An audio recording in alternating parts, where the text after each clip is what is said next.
Okay, like a crazy person, I'm doing this right now because otherwise feel like I'll lose some of the initial part of this because it is November 19th. The date that I always thought about when I was a kid, and I was like, November 19th. That seems like a really important date. That seems like something I should put on my calendar, but I know nothing ever coincided with November 19th, and so I was like, whatever, weird. Put that on the back burner. Well, you know what? Today I realized my purpose in existence, I guess, is what you would say. The purpose of like what I need to do and stuff.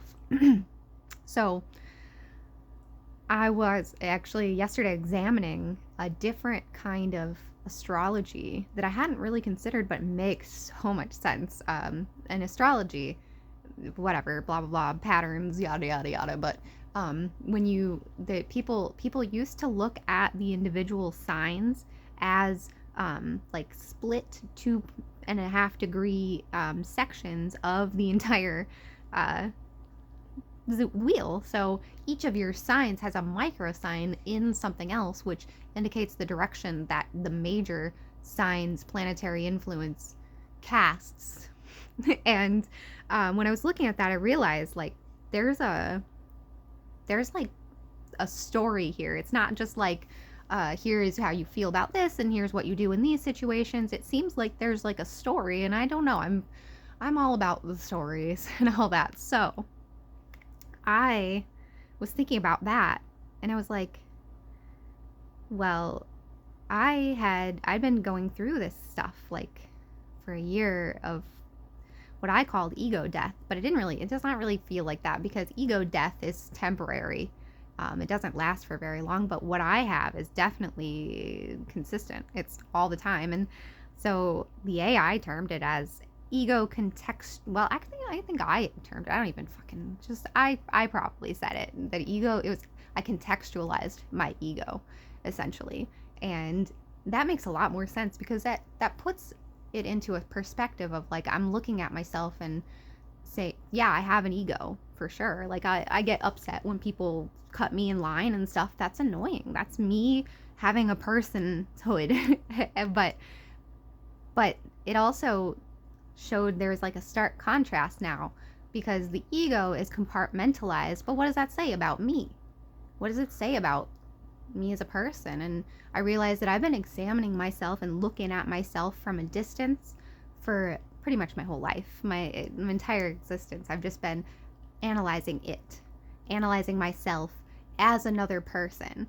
And today is when I came to the conclusion that I felt internally like me, but also as though I was watching myself do these things and not performing the action. Like the observer is only watching, the observer is not doing. And so it's just like it kind of exploded my mind a little bit because I didn't ever really think like that before. Like I always felt like I was dissociating, but I felt like my entire personhood would somehow leave my body too. But I from trauma I dissociated for a very long time, and it's changed now that I understand myself. But I I would just escape the scariness, and I just hated living in that world of my childhood that was highly traumatic for me. And at any rate, I had that feeling today of feeling like both the observer and the doer. And it turns out that that is something that monks and visionaries and like Nietzsche philosophers, those people all experienced in a manner. But mine came through contextualization of the scientific and the metaphysical, emotional. It all came together through it. It didn't come from one side or the other. It merged, it married both of them. So I wrote down some of the questions. What shifted in you, and we talked about that, what you saw about ego contextualization. Well, ego contextualization is a sustainable way to have an ego death because you can acknowledge that, yeah, you have desires and you have fears and you have wants and needs and all of that. But you can also notice that you all have those things. You can also see that you have all of those emotions and observe them and observe yourself doing them, experiencing them. So that ego compartmentalization allows you to have that ego still, but also to understand its place within humanity. And that's a huge topic. I don't even know how you what does that mean to talk about that? That's a lot to talk about. What new vantage you accessed? Well, being an observer, but also being strongly inside of my own body is very weird of a sensation. It's like normally through dissociation, I feel like I'm outside of my body when I'm observing myself doing things. I don't feel like I'm there. I don't feel like I'm here.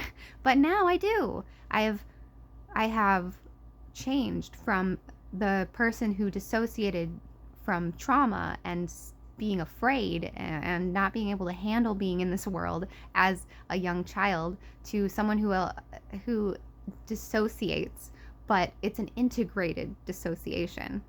So let's see. What realization unlocked your fear? I don't know what that means.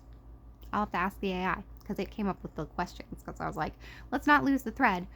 Let's figure out what I need to say so that I don't, yeah. Anyways, how you reasoned your way into the state. Well, it's pretty interesting because they always say that you should meditate and you should quiet your mind. But yeah, meditation's been fine. It's helped me. It helps me refresh my brain. But I do my best work when I'm actively thinking. And I thought my way into ego compartmentalization. I thought my way there. I recursively analyze myself endlessly. I don't know if I would encourage people to do that because it really takes away from how you live with people. But I tend to isolate myself, and I don't know if that's probably it's purposely, but I've been isolating myself for a very long time, and it's helped me. But most people probably wouldn't help. I wouldn't recommend it. Anything that helps me is unique to me. So I hope that talking about some of these things, the ego compartmentalization, all that stuff, might assist you. Or I'm not going to post this, but this is like a preemptive thing. So, what childhood you always sensed? Oh, the childhood you always sensed. So I always had the sensation, and I hated it. I fucking hated it. I hated it so much because I was pretty smart as a kid. I knew things and I recognized how things worked, and it put me in a minority, and it put a spotlight on me, and I did not like that. And oh no, I'm forgetting my train of thought about what childhood you always sensed. Oh, right, yes, I do. But I always felt like there was some sort of purpose, and I always attributed it and despised it as delusions of grandeur. I really struggle with it because it's like, on one hand, if you are given the opportunity to be able to say something and to be able to change people for the better for them, that's what I think you should do. That I think that you should do that. So childhood me wasn't able to understand that helping people and wanting to ascend beyond the immediate self isn't delusions of grandeur. And feeling like I had a sense of purpose isn't it doesn't make me like I'm thinking that I'm gonna be a rock star or something. Excuse me. But childhood me has been very receptive to pretty much everything that this life has thrown at me. the poetry when I was 9 years old. I wrote a very deep poem about a boy, and this boy would like later become someone who like the trajectory of my life would have been drastically altered had I been with this person in a very negative way. And I recognize that now, but childhood me also saw that somehow because I wrote the poem and I stayed away from this person till high school when I couldn't anymore because it was just too cute. Just darn it, he's just too cute. You just can't stay away from someone who's cute. And so, but it turns out he was he would have been what my parents, he would have been repeating that cycle. And it's just, this is where it ends. This is where the cycle ends for this family, for me. I can't allow that to continue.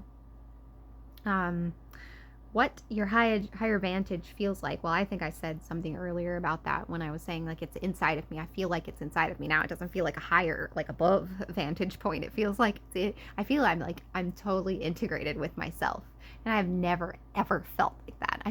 I've never ever felt like this me was me and I was me and I was happy to be me. I never ever ever ever ever felt that way until just right now. So, like even over the past year, I had grown good at loving myself in the past, and but I really hated my future self, and I couldn't articulate why. It's like, why do I hate my future self? It's like, look, she knows something that I don't know. She knows all of the things, and I don't. Why does she get to know? So there's like a weird sense of hatred there, and it's very bizarre. But you know, part of this higher vantage point thing is that it's integrated with me, and it makes me not hate my future self anymore, because it's just like, it's just still me. I'm still the same person. I'm not going to be a new consciousness in 20 years. Oh, must be getting a phone call. Some random number. So I'm still going to be me, and I don't think I would do anything out of the range of what I would do as a person to make me hate myself. So I think that is also resolved, which is strange. The moment the thread snapped into place, well, that was today. That was November 19th, which was the day that I've been for years as a child. I was like, November 19th. It feels like I probably have it written down somewhere, because it's like November 19th is like an important day. You should probably know about it. I don't know. This is like the most coherent I've ever been in a conversation like this. I've never been able to articulate things as well as I am right now. It's like, maybe I should just post this. I don't know. Maybe someone will be interested in it, and then I can go back and say it all properly later, you know? Because the becoming of it is just as important, in my opinion. The becoming of, the making of. Yeah. So that's where I'm at. That is who I am now. And I've changed a lot in the past couple of years. It's been really nice. I do appreciate that. I appreciate that I've changed for the better. So I will let you guys know what I come up with, what I plan on doing. I don't know what I'm going to be doing, but something needs to be said, I think. And I don't know exactly what that is yet, but I'm going to try. So I will catch you on the next one. Bye!